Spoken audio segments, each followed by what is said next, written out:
देखिए next question है हमारा क्वेश्चन नंबर 21। ठीक है, एक फ्लाई व्हील है 120 चक्कर प्रति मिनट की दर से क्या कर रहा है, घूम रहा है। तो इसकी घूर्णन चाल इसने पूछी है, सीबीएसई एपीएमटी 1996 का क्वेश्चन। सेम क्वेश्चन अभी हम लास्ट क्वेश्चन करके आए, क्वेश्चन नंबर 20, उसी तरह का क्वेश्चन है। ठीक है, सबसे पहले क्या लिखेंगे, फ्लाई व्हील द्वारा 1 मिनट में कितने चक्कर कर रहा है वो, 120 चक्कर।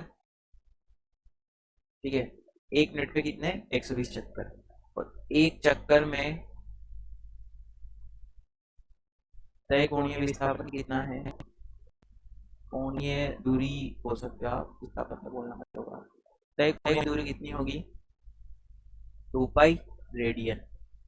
ठीक है, तो 120 चक्कर में तय कोणीय दूरी कितनी आ जाएगी, 2 पाई इंटू 120 रेडियन। ठीक है, 120 चक्कर में आ गई। अब ये 120 चक्कर कितने में कर रहा है, ये 1 मिनट में। ठीक है, तो अतः कोणीय वेग क्या आएगा, 2 पाई इंटू 120 रेडियन प्रति मिनट में है ये। ठीक है, अब इसको किसमें चेंज करना है मुझे, सेकंड में। तो क्या करूंगा, 2 पाई इंटू 120 अपॉन मिनट को 60 सेकंड में लेंगे, तो ये आ जाएगा तुम्हारा 3 बार और ये आ जाएगा 4 बार। तो कितना आया, 4 पाई रेडियन प्रति सेकंड। ठीक है, सही आंसर क्या होगा, ऑप्शन सी हमारा क्या होगा, सही आंसर होगा 4 पाई रेडियन प्रति सेकंड।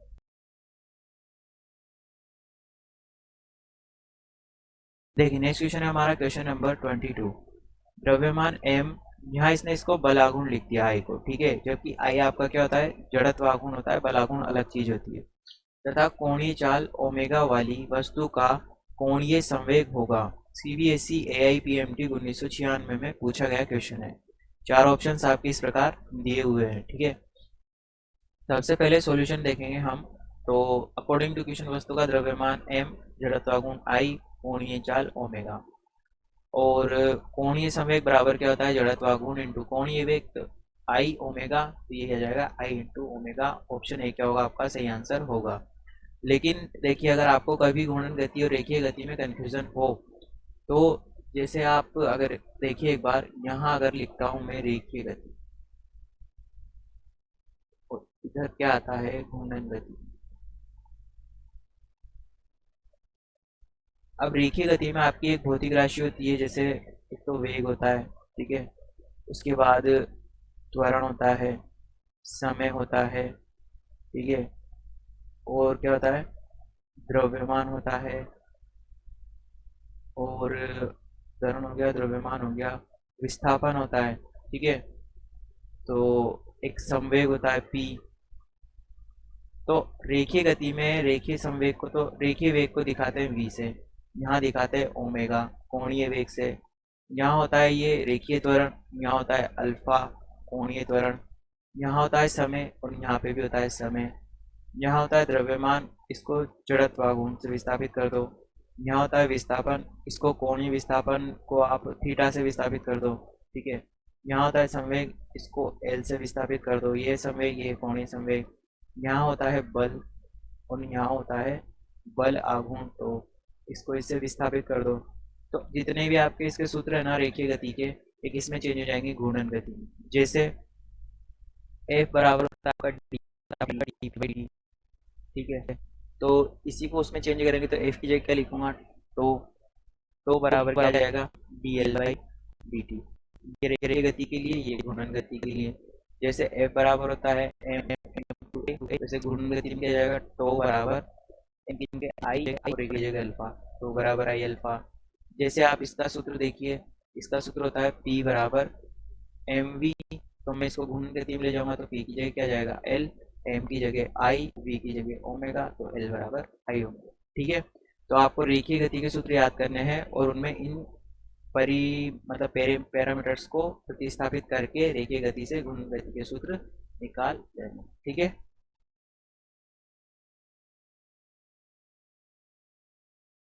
देखिए नेक्स्ट क्वेश्चन है हमारा क्वेश्चन नंबर 23। एक पहला पहला नहीं है, ये पतला होगा, ठीक है, पतला छल्ला 30 डिग्री के नत समतल पर नीचे आता है, इसमें रेखीय त्वरण का मान है। सीबीएसई एआईपीएमटी 1994 का एक क्वेश्चन है। चार ऑप्शंस दिए हुए हैं इसमें।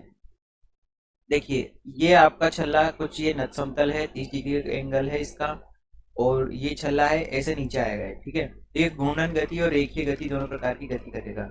अब अगर यहाँ पे नीचे एम जी लग रहा है तो इसके दो घटक हो जाएंगे, इधर एम जी कोस 30 डिग्री और इधर हो जाएगा एम जी साइन 30 डिग्री। नत समतल पर लुढ़कती वस्तु के द्रव्यमान केंद्र का त्वरण इस प्रकार देते हैं, इस प्रकार ए बराबर जी साइन थीटा अपॉन 1 प्लस आई अपॉन एम आर स्क्वायर। ये फॉर्मूला है, ये आपको याद रखना है किसी भी नत समतल के लिए है, ठीक है। यहाँ पे आई है वस्तु का जड़त्वाघूर्ण, एम वस्तु का द्रव्यमान, आर वस्तु की त्रिज्या। छल्ले तथा रिंग के केंद्र से जाने वाले तथा समतल के लंबवत अक्ष के परितः जड़त्वाघूर्ण, यानी कि ये आपकी रिंग है, ये तल के लंबवत ऐसे बाहर और अंदर अक्ष जा रही है यहाँ पे, ठीक है, ये अक्ष जा रही है, तो इसके लंबवत रिंग का जड़त्वाघूर्ण क्या होता है, आई बराबर एम आर स्क्वायर होता है, ठीक है। मान रख देंगे यहाँ पर, तो एम आर स्क्वायर से M R square cancel, g sine theta by 2, theta का मान दिया है उसने नत्तल की कोण का 30 डिग्री, तो यहाँ पे आ जाएगा थीटा बराबर 30 डिग्री, तो ए बराबर आ जाएगा जी साइन थीटा अपॉन 2, तो साइन 30 की वैल्यू 1/2, तो ए का मान कितना आ गया, g/4। ये होगा हमारा आंसर। तो सही ऑप्शन कौन सा होगा, option C is correct answer, g/4।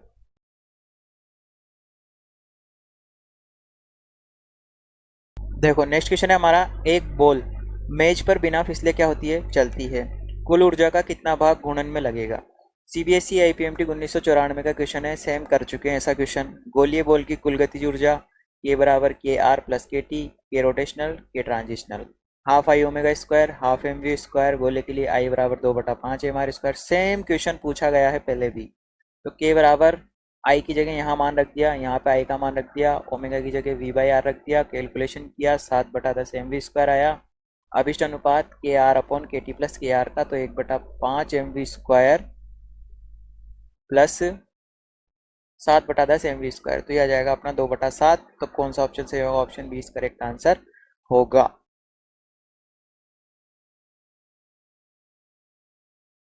देखो नेक्स्ट क्वेश्चन है हमारा यहाँ पे क्वेश्चन नंबर 25। एक डिस्क दो समान द्रव्यमान की धातुओं एल्यूमिनियम तथा लोहे से मिलकर इस प्रकार बनी है कि जिसका जड़त्वाघूर्ण क्या है, अधिकतम करना है, ठीक है। यह तब संभव है जब, सीबीएसई आईपीएमटी 2002 का क्वेश्चन है, ऐसा कब संभव होगा कि दो द्रव्यमान मतलब दो समान द्रव्यमान की धातुएं हैं एल्यूमिनियम तथा लोहे से मिलकर बनाई गई है। अब चूंकि इसने बोला है कि धातुएं कैसी है, समान द्रव्यमान की है, तो द्रव्यमान तो समान हो गया, लेकिन उनका घनत्व जो होगा इस चीज के ऊपर डिपेंड करेगा, ठीक है। तो जैसे मान लो आपका ये डिस्क है, ठीक है, और ये इसके मैंने दो भाग कर दिए।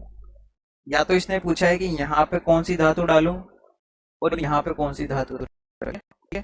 या फिर उसने पूछा है कि रिम पर, यानी कि अंदर की तरफ कोई और बाहर की तरफ कोई और। एक ऑप्शन में उसने ऐसे दिया है कि एक के बाद एक परतें लगा दूं, एक किसी और धातु की, अगली किसी और धातु की, और अगली किसी और धातु की, इस प्रकार परतों के रूप में बनाऊं, तो जड़त्वाघूर्ण किस कंडीशन में ज्यादा होगा, ठीक है। तो इसमें देखिए घूर्णन अक्ष के परितः द्रव्यमान के वितरण पर जड़त्वाघूर्ण क्या करता है, निर्भर करता है। यानी कि आपकी जो भी घूर्णन अक्ष, जैसे मान लीजिए ये आपकी घूर्णन अक्ष है और ये पिंड है आपका, ठीक है, ये पिंड है। तो इस घूर्णन के परितः जो ये पिंड द्रव्यमान इस प्रकार वितरण है, और जो है जो कि होता है समेशन एम आर के और वर्ग का गुणनफल, ठीक है। द्रव्यमान और दूरी के वर्ग का गुणनफल क्या होता है आपका, और उन सभी का योग क्या होता है, जड़त्वाघूर्ण होता है। तो ये चीज किस पर निर्भर करती है कि आपका जो द्रव्यमान है वो किस चीज का अधिक है। अब आपको पता है एल्यूमिनियम हल्का होता है लोहे की तुलना में, तो जो लोहा होगा वो उसका द्रव्यमान ज्यादा होगा, और वो घूर्णन अक्ष से जितना ज्यादा दूर रहेगा लोहा, उतना आपका द्रव्यमान बताएगा, ठीक है। तो यानी कि लोहा तो कहाँ होना चाहिए, बाहर की ओर होना चाहिए, ठीक है, ताकि वो वहां का जड़त्वाघूर्ण अधिकतम दे सके। और उसको लगाना एल्यूमिनियम भी है, तो एल्यूमिनियम को कहाँ लगा दो, अंदर की ओर लगा दो, ताकि अंदर की ओर एल्यूमिनियम हल्का रहेगा, तो उसका जड़त्वाघूर्ण तो वही रहेगा मतलब, लेकिन उसकी जो रेडियस है ना, वो दूरी क्या आएगी, कम आएगी, और लोहे के लिए दूरी ज्यादा आएगी, तो लोहे का जड़त्वाघूर्ण क्या रहेगा, ज्यादा रहेगा, तो कुल जड़त्वाघूर्ण क्या हो जाएगा, अधिकतम हो जाएगा। तो देखो इसको कैसे लिखा मैंने, इसलिए अधिकतम जड़त्वाघूर्ण के लिए लोहा क्या होगा, घूर्णन अक्ष से दूर होगा। क्यों? क्योंकि उसका लोहे का द्रव्यमान क्या, लोहे का घनत्व, द्रव्यमान समान दे दिया तो घनत्व की बात करेंगे, तो घनत्व एल्यूमिनियम से क्या होगा, अधिक होगा। अतः केंद्र के अंदर तो क्या रखेंगे, एल्यूमिनियम, तथा बाह्य रिंग किसका बनाएंगे, लोहे का बनाएंगे। ऐसा करने से द्रव्यमान वितरण क्या होगा, घूर्णन अक्ष से दूर किया जा सकता है, यानी कि द्रव्यमान का वितरण, यानी कि जो भारी वाला द्रव्यमान है वो घूर्णन अक्ष से अधिक दूरी पर होगा, और अधिक दूरी पर होने के कारण क्या होगा, वस्तु का जड़त्वाघूर्ण क्या होगा, अधिकतम होगा। तो कौन सा ऑप्शन सही होगा हमारा, ऑप्शन बी क्या होगा करेक्ट आंसर। केंद्र के अंदर पूरे एल्यूमिनियम तथा बाह्य रिंग किसकी होनी चाहिए, लोहे की बनी होनी चाहिए। देखिए नेक्स्ट क्वेश्चन है हमारा क्वेश्चन नंबर 26। ठीक है, क्वेश्चन नंबर 26 में इसने पूछा है, एक ठोस सिलेंडर, यहाँ पे ठोस है, ठोस सिलेंडर तथा खोखले सिलेंडर समान द्रव्यमान तथा समान बाह्य व्यास के हैं। ठीक है, ये एक ही ऊंचाई से एक ही समय में नट, ये नट है, नट नहीं, ठीक है, नट समतल पर बिना फिसले के नीचे गिराए जाते हैं। दोनों में से कौन पहले नीचे आएगा। सीबीएसई आईपीएमटी 2000 में पूछा गया है और 2010 में पूछा गया है, यानी कि ये हर 10 साल में क्या हुआ, रिपीट हो गया क्वेश्चन, क्या हो गया, रिपीट हो गया, एज इट इज रिपीट। तो क्वेश्चंस रिपीट होते हैं तो ध्यान रखिएगा आप, ये प्रीवियस ईयर के क्वेश्चंस जो हैं आपके लिए काफी ज्यादा फायदेमंद रहेंगे।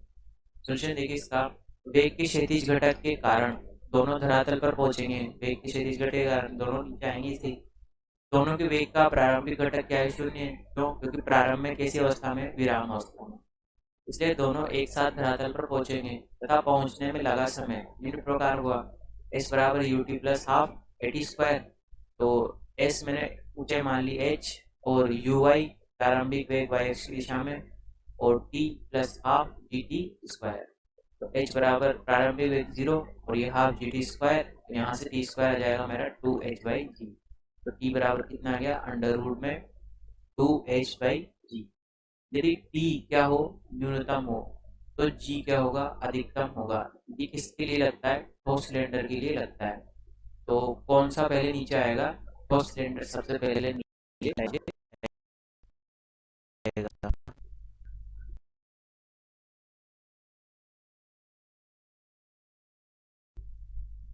देखो नेक्स्ट क्वेश्चन है हमारा क्वेश्चन नंबर 27। इसमें पूछा है इसने, एक 1000 न्यूटन इंटू मीटर का नियत बल आघूर्ण किसी पिंड पर क्या कर रहा है, कार्य कर रहा है। बल आघूर्ण कैसा है, नियत है, जिसका उसके अक्ष के परितः जड़त्वाघूर्ण भी दिया है इसने 200 किलोग्राम इंटू मीटर स्क्वायर है। 3 सेकंड बाद, सेकंड है ये, ठीक है, 3 सेकंड बाद पिंड का कोणीय वेग इसने पूछा है। सीबीएसई आईपीएमटी 2001 का क्वेश्चन है। सबसे पहले इसने क्या दिया हुआ है हमें, बलागुण 2 बराबर 1000 न्यूटन इंटू मीटर, जड़त्वागुण आई बराबर 200 किलोग्राम इंटू मीटर स्क्वायर, और चूंकि टो बराबर क्या होता है, आई अल्फा, तो अल्फा बराबर क्या जाएगा, 2/आई, वैल्यू रखेंगे 5 रेडियन प्रति सेकंड स्क्वायर। तो घूर्णन गति के प्रथम समीकरण द्वारा घूर्णन गति का प्रथम समीकरण लगा देंगे, क्या होता है, वैसे रेखीय गति का क्या होता है, v बराबर u plus A T.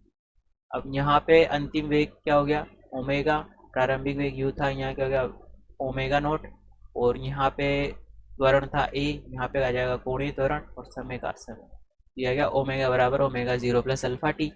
Omega 0 है 0, क्योंकि नियत सॉरी विराम अवस्था से चलना शुरू करेगा वो, तो अल्फा बराबर कितना है, 5 रेडियन प्रति सेकंड स्क्वायर, और टी है 3 सेकंड, मान रखा कितना है, 15 रेडियन प्रति सेकंड।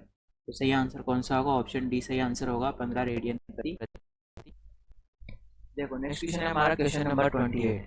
यदि 3 मीटर लंबे छड़ का रेखीय घनत्व x के समानुपाती हो, जहां x छड़ के एक सिरे से किसी बिंदु की क्या है, दूरी है, यानी कि जो आपकी जो छड़ दी हुई है 3 लंबाई की या फिर 3 मीटर लंबाई की, तो उसका क्या दिया हुआ है, रेखीय घनत्व जो है उसका x के समानुपाती है। ठीक है, x के समानुपाती होने का मतलब कि वो एक दूसरे के समानुपात में, ठीक है। तो x छड़ के एक सिरे से किसी बिंदु की क्या है, दूरी है, इस सिरे से छड़ के गुरुत्व केंद्र की दूरी का मान होगा। सीबीएसई आईपीएमटी 2002 का क्वेश्चन है आपका। तो सबसे पहले इसने क्या दिया हुआ है, देखिए माना छड़का द्रव्यमान क्या है, m है, और लंबाई कितनी है, कैपिटल L है। दोनों माना है मैंने।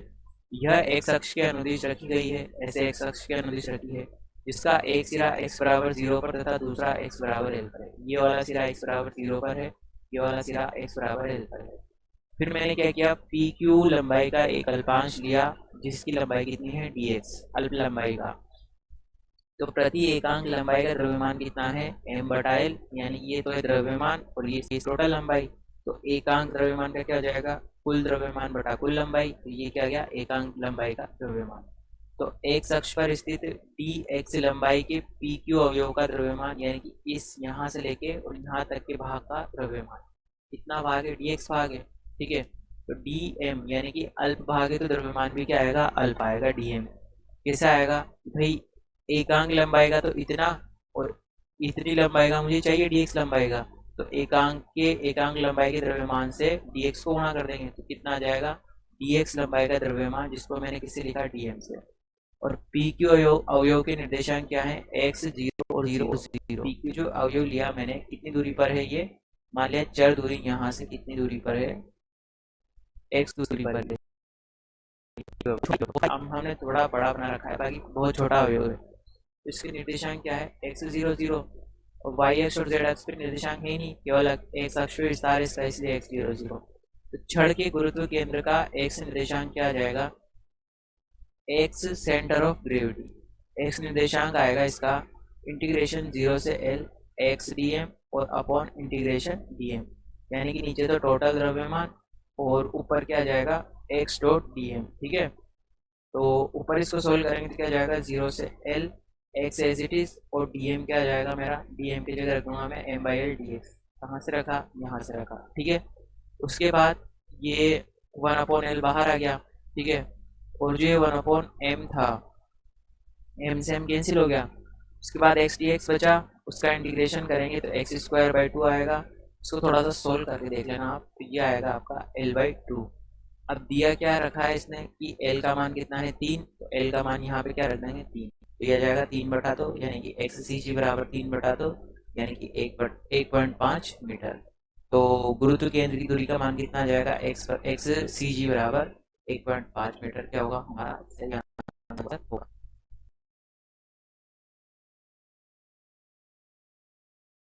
नंबर 29, इसमें इसने पूछा है एक कार्बन मोनोऑक्साइड अणु में कार्बन तथा ऑक्सीजन परमाणुओं के बीच की दूरी कितनी है, 1.12 इंटू 10 की घात -10 मीटर है। कार्बन से द्रव्यमान केंद्र की दूरी है, कार्बन परमाणु से द्रव्यमान केंद्र की दूरी पूछी है इसमें, ठीक है। सीबीएसई आईपीएमटी 1997 का क्वेश्चन है। माना कार्बन परमाणु से द्रव्यमान केंद्र की दूरी कितनी है, r है, स्मॉल r। तो कार्बन का द्रव्यमान कितना जाएगा, m1 बराबर 12 mu, पता है आपको, mu होता है एटॉमिक मास, ठीक है। ये हो जाएगा ऑक्सीजन का द्रव्यमान m2 बराबर 16 mu, ये कार्बन का, ये ऑक्सीजन का परमाणु, यहाँ पे कार्बन का द्रव्यमान 12 mu, इसका हो गया 16 mu, और इनका द्रव्यमान केंद्र ये x दूरी पर, यहाँ पर मान लिया मैंने ये स्थित है। यहाँ से यहाँ तक की दूरी कितनी दे रखी है, r कितनी है वो, 1.12 इंटू 10 की घात -10 मीटर दे रखी है, ठीक है। अब यहाँ पे इसने दूरी जो r दी है 1.12 इंटू 10 की घात -10 मीटर, तो 10 की घात -10 मीटर को हम एंगस्ट्रॉम बोलते हैं, ये इसको बोलते हैं 1.12 एंगस्ट्रॉम, ठीक है। ये एंगस्ट्रॉम को ऐसे दर्शाते हैं अपन। तो फिर आ जाओ इधर, एक्स सी एम बराबर m1x1 plus m2x2 upon m1 plus m2, ये एक्स सी एम का क्या होता है, फॉर्मूला होता है, ठीक है। तो यहाँ पे m1x1, तो m1 तो क्या है 12, x1 क्या है यहाँ पे रखा है ये 0 पर, x बराबर 0 पर, प्लस m2 का द्रव्यमान 16, और कहाँ रखा है x2 यानी कि r दूरी पर, और m1 प्लस m2, तो 12 प्लस 16, तो 16/28 इंटू r। उसके बाद r का मान रख दिया 1.12 इंटू 10 की घात -10, सोल्व करेंगे तो ये आ जाएगा 0.64 इंटू 10⁻⁻10 मीटर। सही आंसर कौन सा होगा, ऑप्शन नंबर ए क्या होगा हमारा सही आंसर होगा।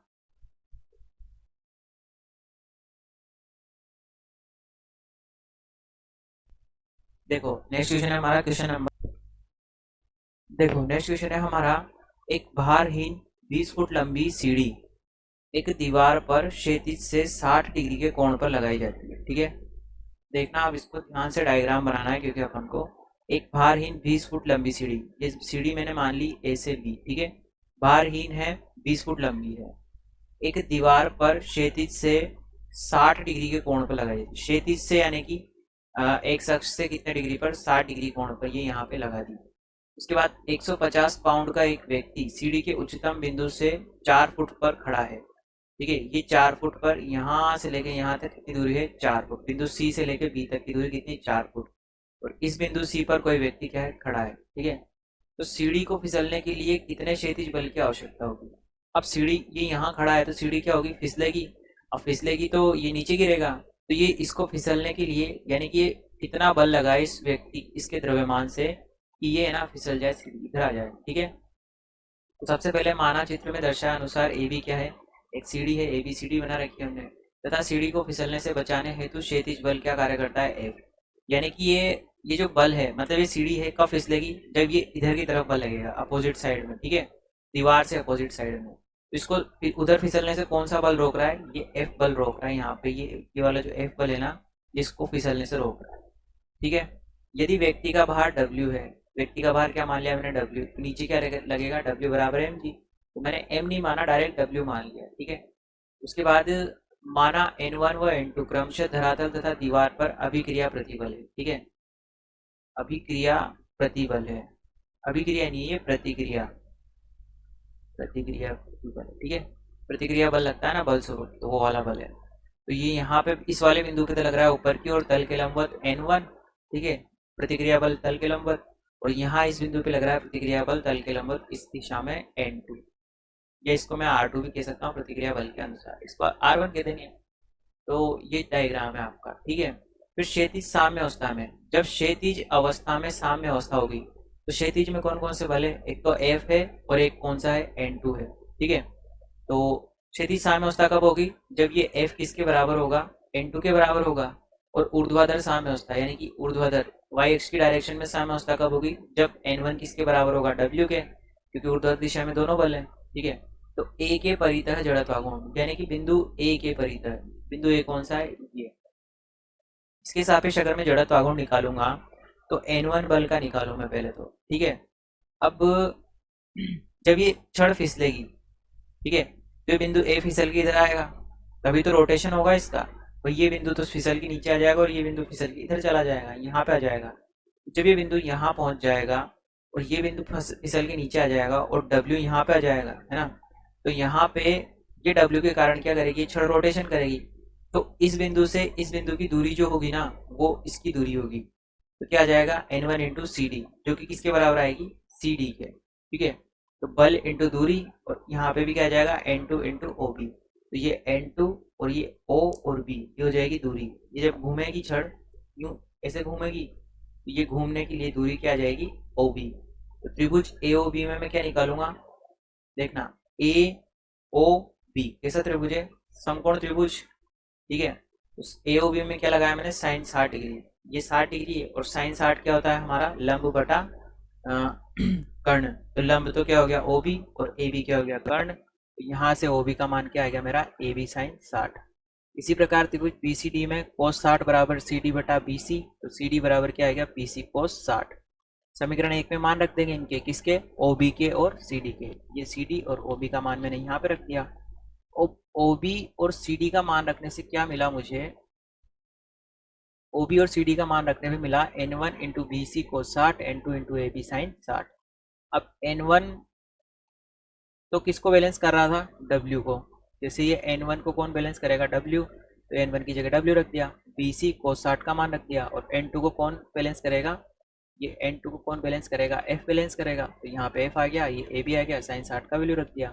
अब सबके मान रख दिए, W बराबर 150 पाउंड, AB बराबर 20 फीट, BC बराबर 4 फीट, सबके मान रख दिए। मान रखने पे किसका मान निकाला मैंने, F का मान, कैलकुलेट करके F का मान कितना है, 17.3 पाउंड। अभी न्यूटन में क्यों नहीं आया, क्योंकि इसने सब डेटा किस में दे रखा था, पाउंड में। ठीक है, पाउंड भी किसकी इकाई है, अपने बल की इकाई है, तो 17.3 पाउंड क्या होगा, इसका सही आंसर होगा। तो कौन सा ऑप्शन सही है हमारा, ए ऑप्शन सही है, 17.3 पाउंड।